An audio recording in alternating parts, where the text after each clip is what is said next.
नमस्कार, मैं आपके साथ शबनम और मेरे सहयोगी जुड़े हैं अभिषेक पुंडीर। यूपी में इस वक्त काफी हलचल मची हुई है। अब खबर आ रही है कि जल्द ही योगी कैबिनेट की बैठक होने वाली है और इस बैठक में न सिर्फ मंत्रियों को बदला जाएगा बल्कि संगठन लेवल पर भी बड़े बदलाव किए जा सकते हैं। इस बार कैबिनेट से अगर किसी की छुट्टी होने वाली है तो वो है संजय निषाद और राजभर, जिन्हें अब योगी किनारे करने वाले हैं और नए चेहरों को ऐड किया जाएगा। ये खबर उन खबरों के बीच में सामने आई है जब केशव प्रसाद मौर्य दिल्ली में खिचड़ी बना रहे हैं। दिल्ली से कई बड़े बदलावों की खबर सुनने को मिल रही है। वहीं इसी बीच ये भी खबर आ रही है कि बीजेपी प्रदेश अध्यक्ष भूपेंद्र चौधरी का भी इस्तीफा हो सकता है और केशव प्रसाद मौर्य का भी इस्तीफा हो सकता है। तो अभिषेक, जिस तरीके से कहा जा रहा है कि योगी कैबिनेट में बड़े बदलाव उपचुनाव के बाद किए जा सकते हैं, तो वाकई राजभर और अगर निषाद पर गाज गिरती है तो इसका कारण क्या रहेगा?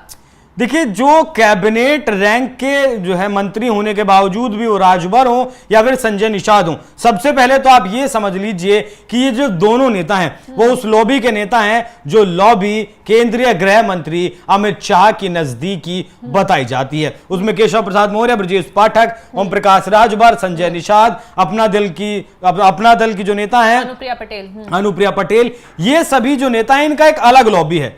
ये नेता तो उत्तर प्रदेश के जरूर हैं, लेकिन ये इनकी जो कमान है, इनकी जो कठपुतली की रस्सियां हैं वो दिल्ली से चलती हैं। तभी आपने देखा होगा कि राजभर को जब मंत्री नहीं बनाया जा रहा था, योगी सरकार में विस्तार नहीं किया जा रहा था, तब लगातार राजभर ने लखनऊ और दिल्ली एक किया हुआ था अमित शाह से मिलने के लिए। हालांकि बाद में उन्हें मंत्री बनाया गया। अब सवाल यह है कि जब ये मंत्री होने के बावजूद भी, इतना लंबा पॉलिटिकल करियर होने के बावजूद भी राजभर अपने बेटे को घोसी से नहीं जितवा पाए, संजय निषाद यूपी कैबिनेट में होने के बावजूद भी अपने बेटे प्रवीण कुमार निषाद को संत कबीर नगर से नहीं जितवा पाए, और इस बार प्रवीण निषाद की जो हार है वो 92,000 वोटों से हुई है।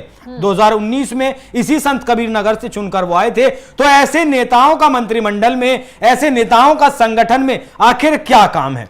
वहीं देखिए, ऐसी संगठन की अगर बात करें तो भूपेंद्र चौधरी कितना वोट ट्रांसफर है वो करवा पाए? वो ओबीसी से आते हैं, ओबीसी का वोट कहां गया? ओबीसी का बड़ी बात तो बटा है। जिस सरकार में ये मंत्री हैं उसी के खिलाफ जहर उगलने का काम कर रहे हैं। बिल्कुल। जैसे ही खबरें आई कि बीजेपी में कुछ हलचल मची हुई है, संजय निषाद का बयान सामने आ गया कि योगी के बुलडोजर की वजह से नुकसान उठाना पड़ गया। योगी सरकार ने गरीबों पर बुलडोजर उठाया, लोगों ने योगी सरकार पर ही बुलडोजर चला दिया, उन्हें नकार दिया, इसलिए बीजेपी का वोट कम हुआ। तो ऐसे में संगठन में बदलाव किए जाना जरूरी है। और वही राजभर की तरफ से भी बयान सामने आए कि कहीं ना कहीं नेताओं की आपसी लड़ाई बीजेपी की हार का कारण रही। तो अपनों ने ही योगी सरकार को घेरना शुरू कर दिया, जिससे उपचुनाव भी सर पर हैं। और ऐसे में जब अपनी ही पार्टी के नेता बयान देंगे, अपने सहयोगी बयान देंगे, तो विपक्ष को धार मिलेगी और विपक्ष योगी सरकार को घेरने में कामयाब होगा। तो यही वजह है कि योगी आदित्यनाथ आगे नुकसान ना उठाना पड़े, इसलिए पहले ही ऐसे नेताओं को दरकिनार कर रहे हैं, साइडलाइन करना चाह रहे हैं।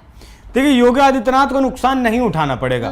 2017 में जब उन्हें मुख्यमंत्री बनाया गया तब भी कोई नहीं चाहता था, मतलब ना मोदी चाहते थे ना शाह चाहते थे, और केशव प्रसाद मौर्य को तो बहुत बड़ा झटका लगा था। लेकिन उसके बाद से आज तक योगी आदित्यनाथ खुद को सर्वाइव किए हुए हैं। तो उसका उनमें जो कारण, जिस कारण से सर्वाइव किए हुए हैं, उसमें सबसे बड़ा एक कारण जो है वो बुलडोजर का है। बुलडोजर जिस हिसाब से उत्तर प्रदेश में चलता है, यही कारण है कि उत्तर प्रदेश के साथ साथ योगी आदित्यनाथ देशव्यापी लोकप्रियता हासिल करने में कामयाब रहे। और बुलडोजर की रही बात, बुलडोजर अगर चला है तो वो अवैध लोगों पर चला है, जिन्होंने सरकारी जगहों पर अवैध मकान बनाए हुए हैं। पहले की सरकारों ने ऐसा काम करने ही क्यों दिया? सरकारी जमीन है, आज नहीं तो कल खाली होगी, आज नहीं तो कल कोई ना कोई खाली करवाएगा उसको। वो योगी आदित्यनाथ उस फैसले को अपने घर से अपनी मनमानी के लिए नहीं लेकर आए। कोर्ट का फैसला था, कोर्ट के फैसले पर, अकबरनगर की अगर वो बात कर रहे हैं तो कोर्ट के फैसले पर वो जो है आदेश आया कोर्ट का, और अकबरनगर में बुलडोजर चला। बात अगर अयोध्या की करें तो वहां कुछ मुआवजे का मसला था, वो कॉरिडोर बनना था। तो संजय निषाद ने जो बयान दिया बुलडोजर को लेकर, कानून व्यवस्था को लेकर, और कहा कि 2027 का चुनाव इन हालातों में जीत नहीं पाएंगे, वो जो कहा वो तो बिल्कुल सही कहा। क्योंकि 2014 में 71 सीटें उत्तर प्रदेश से आई थी, तो 2017 में 312 सीटें आई, 2019 में 9 सीटें घटी, 62 रह गई, तो 255 विधानसभा में रह गई 2022 में। और जिस तरीके से अब सिर्फ 33 सीटें आई हैं, तो कहीं ना कहीं 2027 में उत्तर प्रदेश को गंवाना लाजमी है। यही कारण है शबनम शायद कि प्रधानमंत्री मोदी ने खुद, पहले जेपी नड्डा ने मुलाकात की भूपेंद्र चौधरी से, और अब खुद प्रधानमंत्री नरेंद्र मोदी ने मुलाकात की है भूपेंद्र चौधरी से, जो बीजेपी के अध्यक्ष हैं। 2 साल उन्हें अगले महीने 25 अगस्त को हो जाएंगे, लेकिन मुझे अब लगता है कि उससे पहले ही उन्हें उनके पद से हटा दिया जाएगा, और हो सकता है उस पद पर केशव प्रसाद मौर्य को बिठा दिया जाए। तो जिस तरीके से अब खबरें तूल पकड़ रही हैं कि योगी कैबिनेट में बड़े बदलाव किए जा सकते हैं और कुछ पुराने चेहरों को हटाकर नए चेहरों को एंट्री दी जा सकती है, जिसमें नाम चल रहा है राजभर और संजय निषाद का, जिन्हें इस बार झटका लग सकता है, क्योंकि योगी आदित्यनाथ नहीं चाहते कि 2027 में किसी की वजह से कोई नुकसान उठाना पड़ जाए।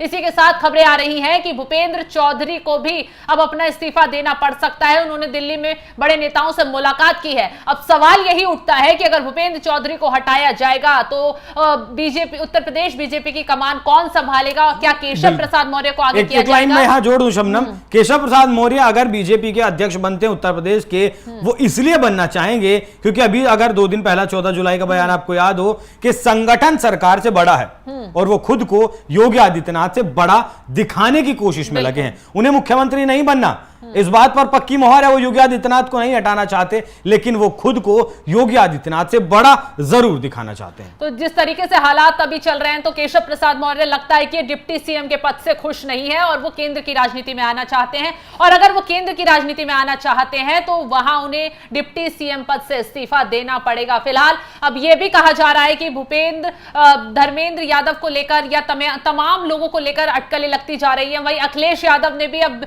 जिस तरीके से बीजेपी में हलचल मची हुई है उसको लेकर तंज कसा है। हालांकि संजय निषाद ने क्लियर कर दिया है कि बीजेपी में सब कुछ ठीक है और कोई कहीं नहीं जा रहा है, लेकिन अटकलें लगनी शुरू हो गई हैं कि योगी कैबिनेट में बड़े बदलाव किए जा सकते हैं, और इन बदलावों की गाज गिरने वाली है संजय निषाद पर, राजभर पर और अनुप्रिया पटेल पर, क्योंकि हाल फिलहाल में योगी आदित्यनाथ ने कैबिनेट मीटिंग की थी जिसमें हार की समीक्षा की गई। तमाम नेताओं से पूछा गया कि आपकी सीट से आखिरकार हार क्यों हुई, तो उसमें अनुप्रिया पटेल की एक विधायक हैं, उन्होंने भी कहा कि हार का कारण अफसरशाही रही, कुछ मंत्रियों का, कुछ विधायकों का, कुछ अफसरों का भ्रष्टाचार रहा। हालांकि योगी आदित्यनाथ ने उन्हें टोकते हुए सबूत मांगा, लेकिन वो इस बात पर जवाब नहीं दे पाई और मामला काफी गर्मा गया। तो ऐसे में अब योगी आदित्यनाथ ने वो लिस्ट तैयार कर ली है कि किन्हें कैबिनेट में अब रखा जाएगा और किन्हें नहीं रखा जाएगा। योगी आदित्यनाथ चाहते हैं कि जमीनी स्तर पर नेता जुड़े और उसका फायदा उन्हें उपचुनाव में भी हो और आने वाले विधानसभा चुनाव में भी हो। बिल्कुल शबनम, 30 मंत्रियों की लिस्ट बनाई है योगी आदित्यनाथ की तरफ से